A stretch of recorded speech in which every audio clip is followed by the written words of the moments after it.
किसी राज्य में एक राजा और एक रानी रहते थे। उनकी दो बेटियां और दो बेटे थे। उनकी एक बेटी का नाम अमावस्या और दूसरी बेटी का नाम पूर्णिमा था। पूर्णिमा बहुत ही धार्मिक स्वभाव की थी। वह हमेशा पूजा पाठ किया करती थी और गाय की सेवा किया करती थी। घर का सारा काम भी करती थी। लेकिन अमावस्या का पूजा पाठ में कोई मन नहीं लगता था। वह कभी भी न तो कोई पूजा करती, न ही कोई घर का काम करती थी। दोनों बहनें एक दूसरे से बहुत प्यार करती थीं। राजा रानी का व्यवहार भी पूर्णिमा के प्रति अच्छा नहीं था। वह अमावस्या को तो चाहते थे और अपने दोनों पुत्रों से भी प्यार करते थे, लेकिन पूर्णिमाशी को नहीं करते थे। धीरे धीरे समय निकलता है। राजा रानी के बच्चे बड़े हो जाते हैं। राजा अपने दोनों बेटों का विवाह कर देते हैं।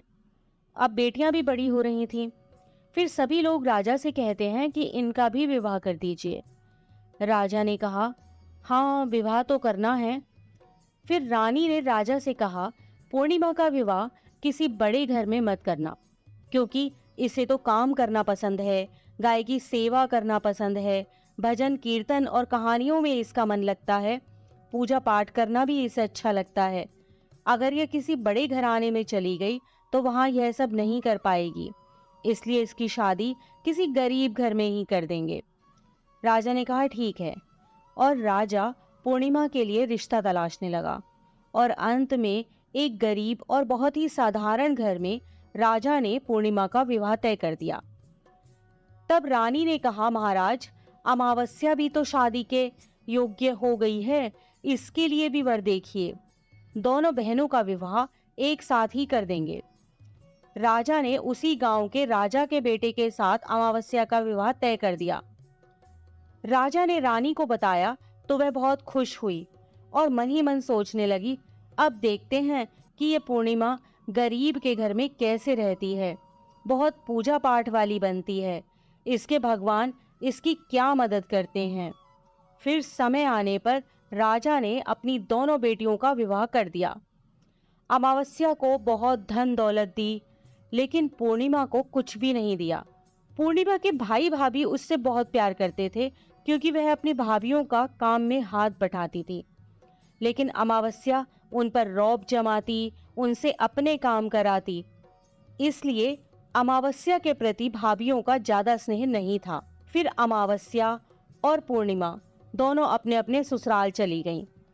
एक बार की बात है, अमावस्या ने अपने घर में शिव चर्चा रखी।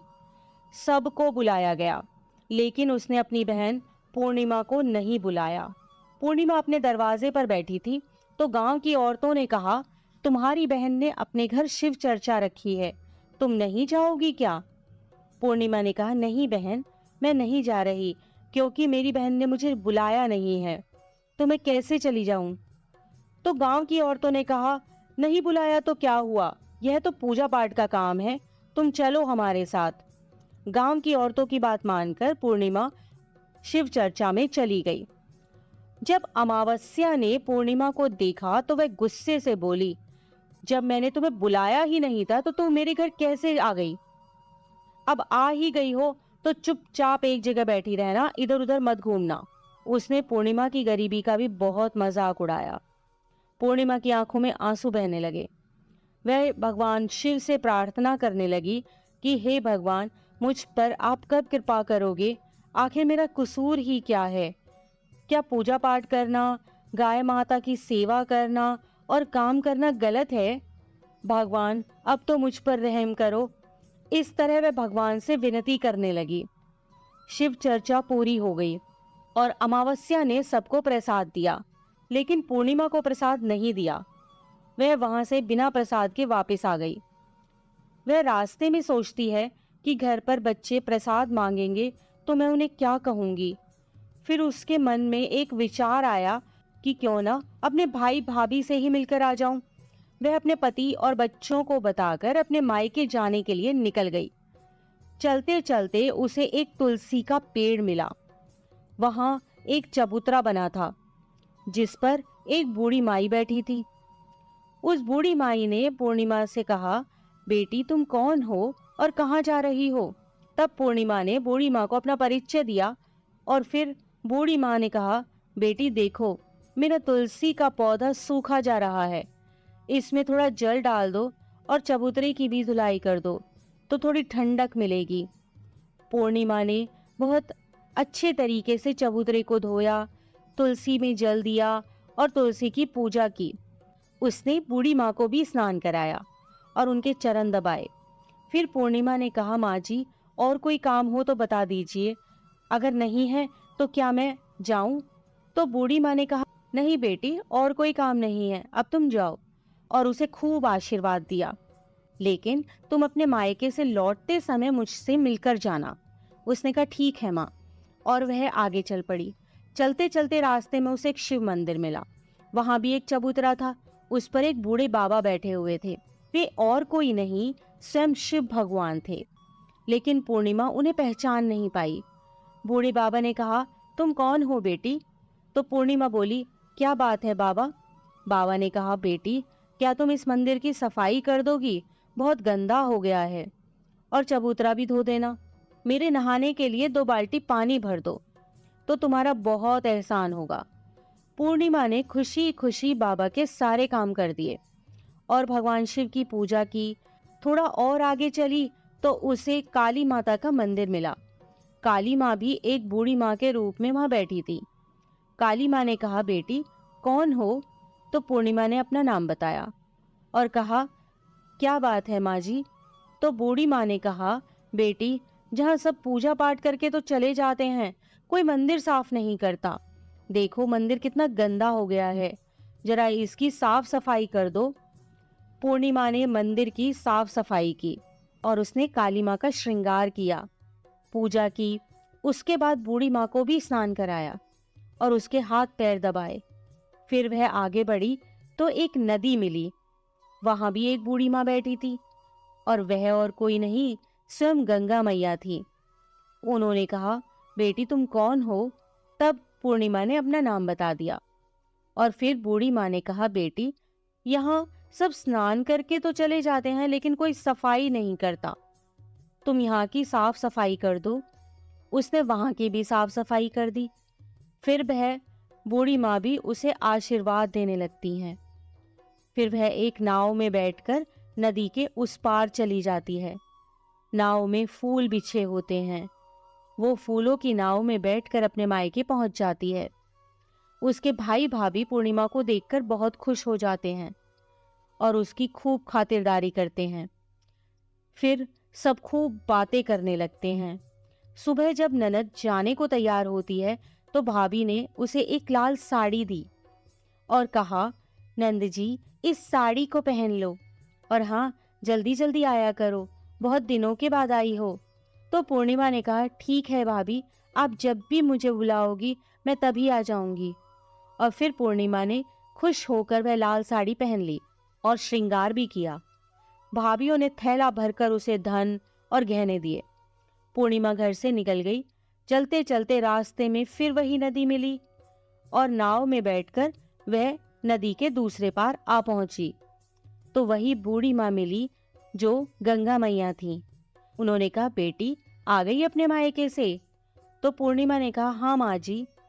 तब बूढ़ी माँ ने एक थैला दिया और कहा, इसे ले जाओ, मैं कहाँ रखती फिरूंगी, ये बहुत भारी है, और हाँ इसे रास्ते में मत खोलना, अपने घर जाकर ही खोलना। पूर्णिमा ने कहा, ठीक है माँ जी, और वह वहां से चल दी। आगे चली तो काली माँ का मंदिर मिला। वहां भी वही बूढ़ी माँ बैठी हुई थी। उन्होंने भी पूर्णिमा को एक थैला दिया और अब उसके पास 3 थैले हो गए थे। वह कुछ आगे बढ़ी तो शिव मंदिर मिला। वहां बूढ़े बाबा के रूप में भगवान शिव बैठे थे। उन्होंने भी पूर्णिमा को एक थैला दिया। वह थैला लेकर आगे बढ़ी तो तुलसी माँ मिली। उन्होंने भी एक थैला दे दिया। अब जब पूर्णिमा अपने घर पहुंची तो वह 5 थैले खोलने लगी। सबसे पहले उसने अपने मायके का थैला खोला। उसमें खाने पीने की चीजें, कपड़े और गहने वगैरह थे। उसने खाने पीने की चीजें और कपड़े बच्चों को दिए तो बच्चे बहुत खुश हो गए। दूसरा थैला जो गंगा मैया ने दिया था उसे खोला तो उसमें सोना चांदी भरा था। तीसरा थैला जो काली माँ ने दिया था, उसमें 16 सिंगार का सामान था। चौथा थैला जो भगवान शिव का था, उसमें सब खुशियां थी, धन संपत्ति सब कुछ था। पांचवा थैला तुलसी मैया का था। जब उसने उसे खोला तो उसमें चावल, गेहूं और हर तरीके का अनाज था। पूर्णिमा के घर अब किसी प्रकार की कोई कमी नहीं थी। धन संपत्ति और भंडार से उसका घर भर गया था। पूर्णिमा खुशी खुशी रहने लगी। एक दिन पूर्णिमा ने सोचा, क्यों ना मैं अपने घर शिव चर्चा कराऊं। फिर पूर्णिमा ने शिव चर्चा रखी, सबको बुलाया। वह अपनी बहन के घर भी गई बुलावा देने। जब अमावस्या अपनी बहन के घर शिव चर्चा में आई तो उसके घर में धन दौलत देखकर आश्चर्य में पड़ गई। फिर अमावस्या ने पूछा, तुम्हारे पास इतना धन दौलत और वैभव कहाँ से हो गया? तो पूर्णिमा ने कहा, देखो बहन, तुमने शिव चर्चा रखी थी, मुझे नहीं बुलाया, फिर भी मैं बिना बुलाए तुम्हारे घर गई, लेकिन तुमने मुझे प्रसाद भी नहीं दिया। फिर तुम्हारे घर से आने के बाद मैं मायके चली गई। और इस तरीके से एक एक करके पूर्णिमा ने सारी बातें अमावस्या को बता दी। अमावस्या ने कहा, मैं भी अपने मायके जाऊंगी, तुम मुझे भी डांटो और प्रसाद भी मत देना।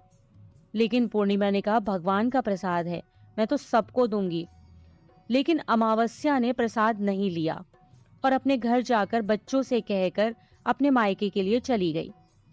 चलते चलते तुलसी माँ मिली। उन्होंने कहा, बेटी, यह एक चबूतरा धो दो, तुलसी में पानी डाल दो।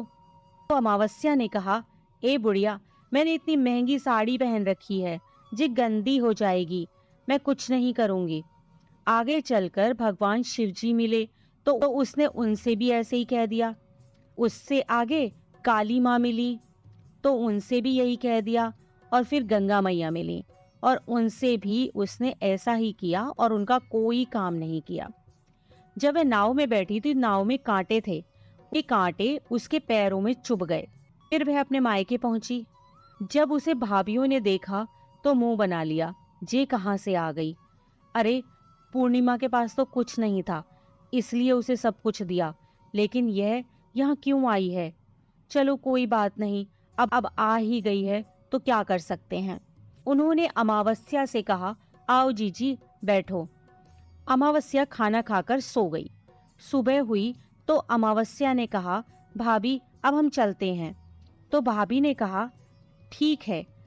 तब अमावस्या ने कहा, भाभी, पूर्णिमा को तो आपने थैला भरकर सामान दिया था, मुझे कुछ नहीं। तो भाभी ने कहा, जाओ, तुम्हारे घर थैला पहुंचा देंगे। फिर अमावस्या चल दी तो गंगा मैया मिली। गंगा मैया ने कहा, आ गई बेटी? तो उसने कहा, आपने पूर्णिमा को तो थैला भरकर दिया था, मुझे कुछ नहीं दोगी?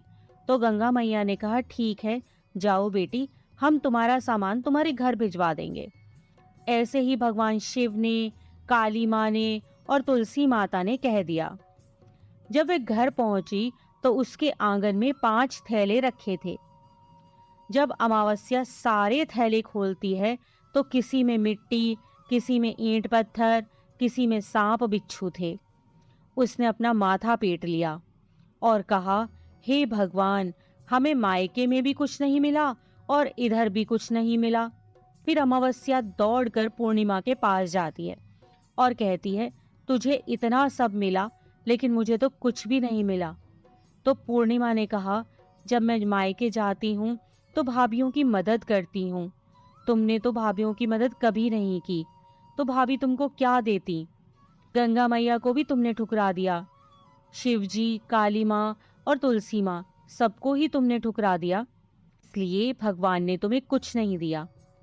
अमावस्या कहती है, बहन मुझे माफ कर दो, मैंने सदा तुम पर अत्याचार किए हैं, लेकिन इसमें मेरा कोई कसूर नहीं था। तुम मुझे भी विधि बतलाओ जिससे मैं भी भगवान की भक्ति करके सब कुछ पालूंगी। तो पूर्णिमा ने कहा, बहन देखो, 3 ही बातें हैं ज्ञान की। पहली, सब पर दया करना, दूसरी चर्चा करना और तीसरी है 108 बार ओम नमः शिवाय का जाप करना। बहन, भगवान ने जो 3 सूत्र दिए हैं वह प्रसाद के रूप में स्वीकार कर लो और हृदय में बसा लो।